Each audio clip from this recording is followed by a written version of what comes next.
بسم الله الرحمن الرحيم. ويل للمطففين الذين إذا اكتالوا على الناس يستوفون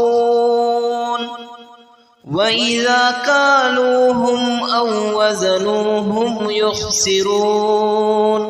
ألا يظن أولئك أنهم مبعوثون ليوم عظيم يوم يقوم الناس لرب العالمين.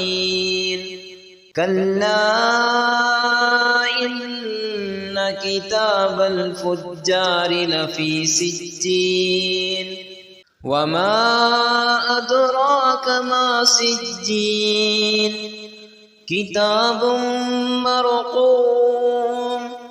ويل